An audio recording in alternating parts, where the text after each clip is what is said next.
hal yang paling memberatkan adalah dengan adanya putusan Mahkamah Konstitusi terkait dengan kewenangan jaksa yang sebelumnya berdasarkan revisi Undang-Undang Kejaksaan tahun 2021 diberikan kewenangan untuk mengajukan upaya hukum peninjauan kembali dinyatakan identik sesuai dengan pengakuan para terdakwa di dalam persidangan bahwa belum melunasi.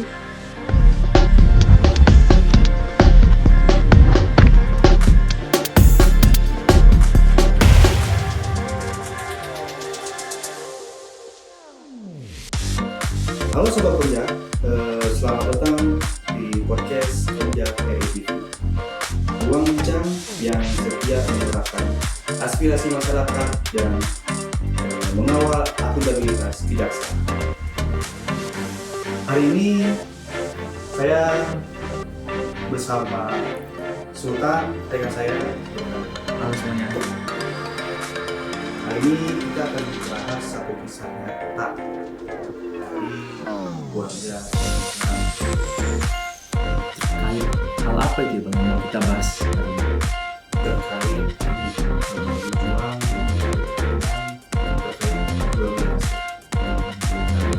Kita tanyakan perjuangan seperti apa yang telah dilakukan Ibu ini.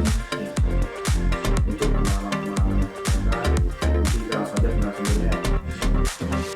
Ini narasumbernya selamat datang Bu. Ada siap. ya. Siap.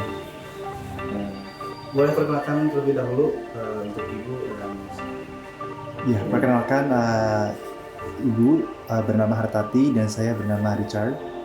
ya, selamat datang Terima kasih. di Komcak RTV ini di podcast kami. Mas Richard. Ya. Terima kasih sudah hadir bersama kami. Boleh nggak Mas cerita sedikit awalnya bagaimana sampai bisa terlibat dalam permasalahan hukum ini? Iya, izin sedikit saya ceritakan.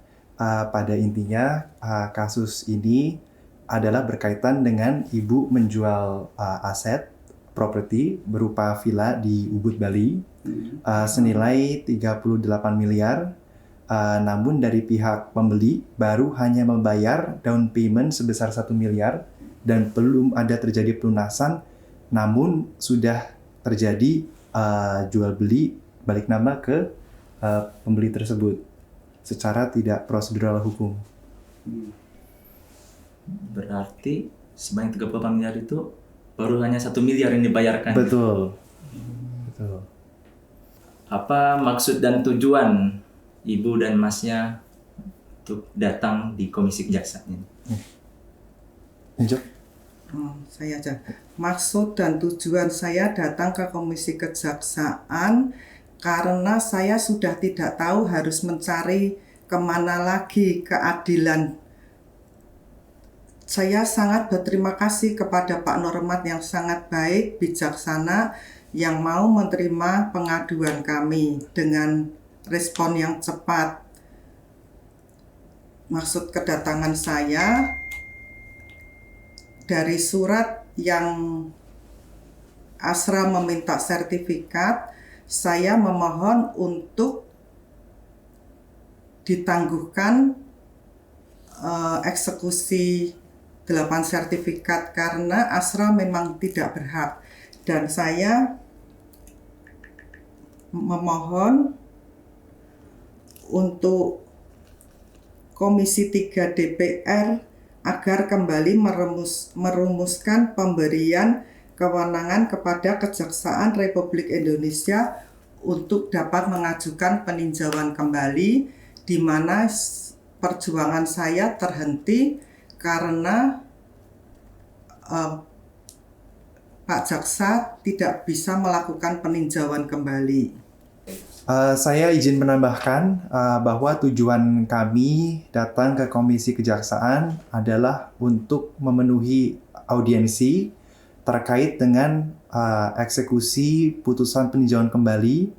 Dapat saya jelaskan sedikit, sebelumnya pada putusan kasasi, barang bukti berupa 8 sertifikat tertulis jelas dikembalikan kepada yang berhak, yaitu saksi Ibu Hartati.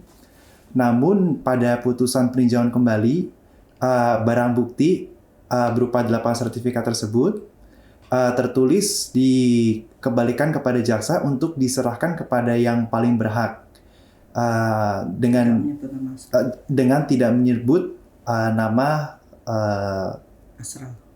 siapapun, Asral. asral atau nama spesifik siapapun. Dengan demikian kami datang ke Komisi Kejaksaan untuk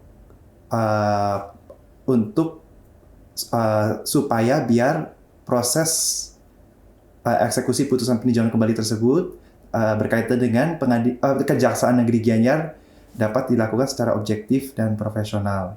Adapun aspirasi dari kami, pemohon kepada Komisi 3 Dewan Perwakilan Rakyat Republik Indonesia agar kembali merumuskan pemberian kewenangan kepada Kejaksaan Republik Indonesia untuk mengajukan peninjauan kembali. Ada nggak hal yang memberatkan selama proses hukum ini berlangsung?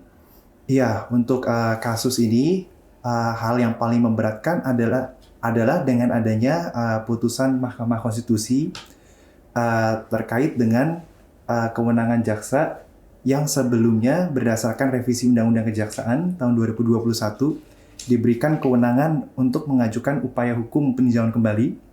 Namun dengan adanya putusan Mahkamah Konstitusi pada tahun 2023 menganggap kewenangan jaksa mengajukan upaya hukum adalah inkonstitusional dan tidak diberikan kewenangan lagi. Jadi sempat menyampaikan peninjauan kembali ya Mas ya? Iya, betul. Bisa dijelaskan nggak apa yang Masnya rasakan setelah putusan itu keluar? Iya, setelah adanya putusan peninjauan kembali tersebut, kami merasa sangat kecewa dan kami merasa bahwa putusan tersebut sangat memprihatinkan karena ada hal-hal yang tidak sesuai menurut kami. Tidak sesuai fakta persidangan yang dimana semua terdakwa waktu itu sudah mengakui bahwa angka jual beli 38M baru di DP 1M tidak ada pelunasan sampai detik ini, tetapi dibebaskan dengan paspor saya yang tidak dijadikan pembanding, dijadikan putusan bebas dan seolah-olah mengatakan bahwa hasil lab for Mabes Polri yang berdasarkan sudah prosedural dari surat Kapolri, Perkap Kapolri.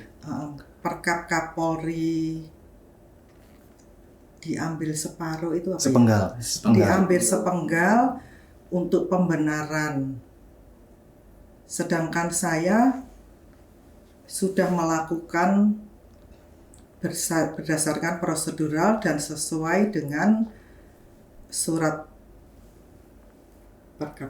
Perkapolri yang dimana penyidik telah meminta saya untuk memberikan pembanding 5 tahun yang berurutan dan saya sudah melaksanakan tanda tangan dari berbagai arah dan memang betul dinyatakan non-identik sesuai dengan pengakuan para terdakwa di depan persidangan bahwa belum melunasi. Tidak mungkin saya bertanda tangan sebelum saya menerima pelunasan. Terima kasih Ibu sama Masnya atas kepercayaannya kepada Komisi Kejaksaan. Kami akan langsung mengundang kepada komisioner yang menangani laporan pengaduan ini, yaitu Bapak Nur Rahman. Nah, langsung saja kami akan mengundang Bapak Nur Rahman. Akan saya panggil. Oke, selamat sore. Selamat sore Bapak Nur Rahman. Ibu. Gimana nih? Aduh, Bapak Ya. Ibu. Sehat? Sehat Bapak. Gimana? Tadi sudah dapat informasi ada labdu dari Bapak Ibu. Saya memberikan penjelasan dari Pak Sultan dengan Mas Dase. Kebetulan kami juga sudah labu yang Bapak Ibu serahkan kirim ke kami. Kami sudah ada tindak lanjuti dengan waktu yang secepat-cepatnya. Secara administrasi sudah kami lakukan. Begitu ada labdu, kita bahas di pleno, kemudian kita meminta klarifikasi ke Kejaksaan Negeri Gianyar. Mungkin ada hasil, maaf. Jadi memang setelah ada labdo yang Bapak sampaikan, Ibu Hartati ya Ibu. Iya Pak. Pada pokoknya kami ini tidak melakukan uji materi perkaranya Ibu, tetapi yang kaitannya dengan tugas kami karena Ibu memang memohon kepada Komisi Kejaksaan untuk beraudiensi, kemudian juga menjelaskan apa-apa yang dirasa perlu disampaikan sudah kami terima kaitannya dengan putusan PK. Kemudian kami juga sudah bersurat ke Kejari Gianyar. Adapun dari Kejaksaan Negeri Gianyar sudah menyampaikan responnya secara cepat juga mereka atas surat yang kami kirimkan ke Kejaksaan Negeri Gianyar. Adapun materi responnya secara singkatnya itu adalah penuntut umum masih menunggu jawaban permohonan interpretasi terhadap putusan peninjauan kembali dalam perkara atas nama Hartono pada tanggal 6 Mei 2024. Jadi respon mereka seperti itu, jadi memang hingga sejauh ini masih menunggu putusan permohonan interpretasi dari PK tersebut. Jadi itu yang bisa kita sampaikan atas labdo yang Bapak Ibu sampaikan ke kami. Mudah-mudahan ini bisa menjadi jawaban yang diinginkan oleh Bapak Ibu. Terima kasih Ibu ya. Tentunya tetap jaga kesehatan Ibu. Karena memang itulah dinamika hukum Ibu. Iya, baik. Ya. Kami mengucapkan banyak-banyak terima kasih Bapak sudah dapat diterima untuk audiensi pada hari ini, dan kami berharap dapat mendapatkan keadilan atas kasus yang kami hadapi ini. Terima kasih Ibu. Terima kasih Bapak. Kalau mau ada yang disampaikan silakan. Oke, itu tadi Bapak Nur Rahman selaku komisioner yang menangani laporan pengaduan ini. Sekian, terima kasih. Saya Dase. Saya Sultan, pamit undur diri. Tetap semangat, Tetap kritis dan selalu suarakan kebenaran.